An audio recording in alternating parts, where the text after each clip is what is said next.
Good evening. I was thinking of you earlier because I, like to assume that you agree with many, if not all, my opinions. It's probably why you watch. But I don't want you to just agree with me.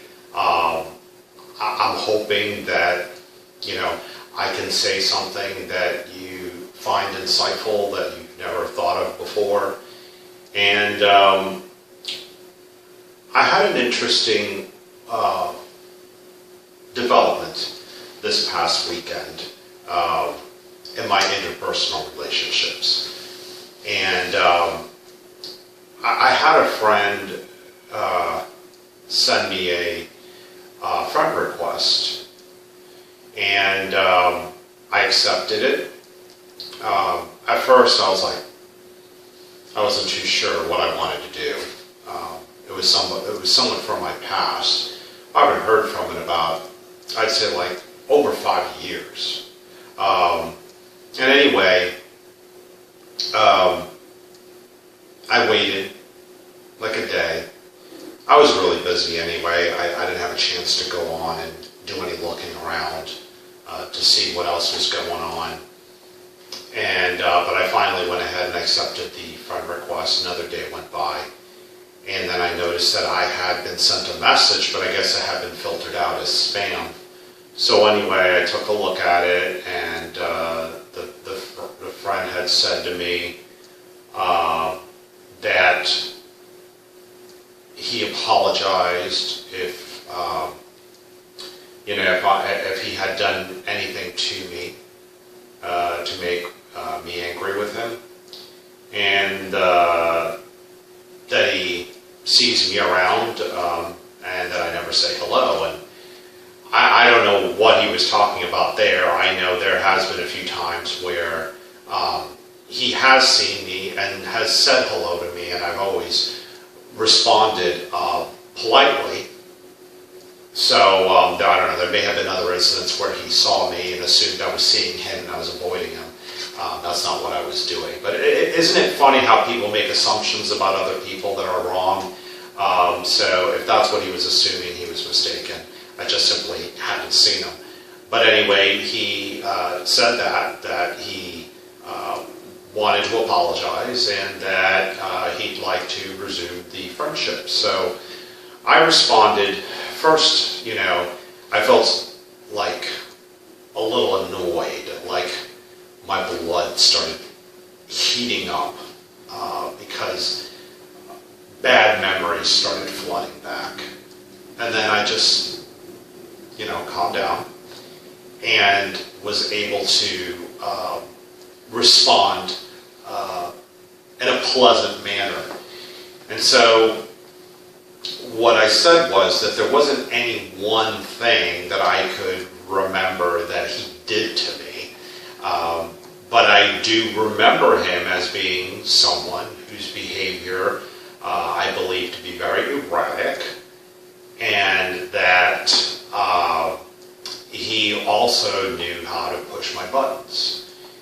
And I said that I had hoped that he has since grown up.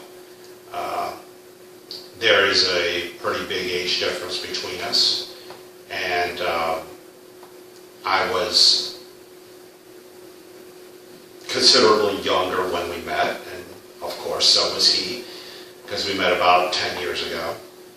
And I said that I've done some growing up as well, or I have, because I don't know if he has, but I'm hoping he has, because we all go through some evolution as we grow up. We grow wiser, and I'm just hoping that that's the case with him. And I said that I would hopefully react differently to him now and handle things differently than the way I did when we were friends, because looking back, I think I did fuel the fires that he started.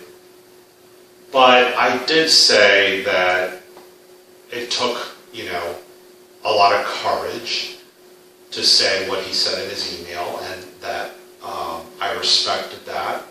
I also went on to point out some of the things that I did like about him, that I had felt he had been a go-to friend, someone that I could ask to do anything, and he'd be down to do just about anything, anytime, anywhere, and conversation flowed nicely between us. So that I missed.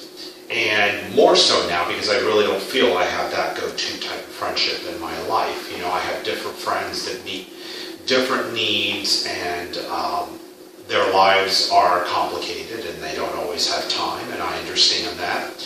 I've talked to you about that as well in the past. You know, it's not often that I've lost contact with someone where they chose to come back into my life. A lot of the people that have left have been gone for good. And I feel like I've had to try to hang on to this friend and somehow try to get them back and try to make amends. And I can't even think of any specific times when that's happened, but one thing I'm sure of is that I don't feel that too many have done the same for me. So when this friend approached me in the way he did, I felt kind of honored, and that's part of the reason why I decided to try to rekindle the friendship. And it's not something that happens often. Usually when people are gone, they're gone for good. So if you've had a nice friend and you know, had a falling out, you know, try to be a little bit more forgiving and dwell on the good times that you had together. And if they think enough of you to look you up again and try to reestablish that friendship, I think you should go for it. But the reason why I'm bringing this up is because, yeah, I did say that we could be friends, but I'm bringing it up to you not just to share a piece of my life with you, but because I think it can help you. What I want to say is, you know, oftentimes people go in and out of our lives. You know, sometimes they're in for a season, sometimes they're there for a reason, sometimes they're there for a lifetime. I don't know how that little expression goes, but you know, sometimes people come into your life for a specific purpose. They meet that need, unbeknownst to you or them. Somehow destiny brings them into your life. They serve their purpose and they move on. And that just happened to me a couple of years ago. And it seemed really obvious with this particular friend. We weren't friends for very long, but he was a very good friend during the time that we were friends, and then he decided to move on. It happens. But what I'm getting at is sometimes we don't really question why people leave our lives, and it's because we assume we know the reason. A lot of times we come to the conclusion that they just weren't a good friend. And, you know, I want you to take a look at yourself and also think about what you might have done to contribute to the dissolution or the dissolving of the friendship.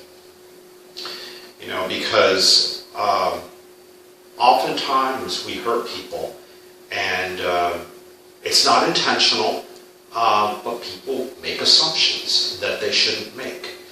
And if somebody seems to be withdrawing from you, before you allow weeks, months, years go by, before you look them up and you send them a message, you know, have a heart-to-heart conversation with them. You know, find out what it is. I mean, it could be something that someone said about you. You know, I hate to say it, but our friends aren't too bright sometimes, and they really should judge us based on their experiences with us, but sometimes they're allowed to be misled by someone. Or sometimes it's just an observation that they make on their own that they believe means something that it doesn't. Or sometimes you really are doing something that's annoying and you just don't recognize it until they point it out. Now, if you're also having a problem with somebody, you know, don't throw the friendship away. Talk to your friend. If you're a good enough friend to them, they'll make some adjustments to keep your friendship. But it just seems that too many of us get angry and say nothing, you know, and you know, we either feel very close to someone and we can't articulate that, and I think that's important, that we praise those we care about and let them know how much they mean to us. I don't always do that, you know, but I try to from time to time. But it's also very hard for some of us to also say anything negative to somebody, you know. And if we have, and some of us, if we have to choose between saying something nice and saying something mean, some of us are more inclined to say something mean. And, you know,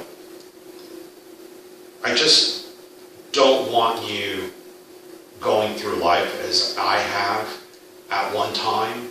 You know, there was a time where I went through life just thinking about what my needs were and who I needed in my life to get me from A to B. Now, I didn't do that consciously, but I was dependent on other people. And I've come to the realization that, you know, sometimes people are dependent on me, or even if they're not dependent on me, sometimes people need a little guidance. And if you have a piece of information that you think can help somebody, you know, don't shove it down their throat, but, you know, be willing to listen to people if that's all they want is someone to listen, and also be willing to share some advice and be positive about it. Anyway, I'm getting a little bit too off topic here. My main point is, don't assume you know why a friendship ended or is ending. You know, sometimes you think that somebody else is in the wrong, and that's, you know, maybe that they're embarrassed and they can't face you. It could be very well something that you've done. I just, you know, I just want us all to be a little bit more patient with each other. I tend to try to see the good in people, and I wish more people did that because there'd be fewer misunderstandings.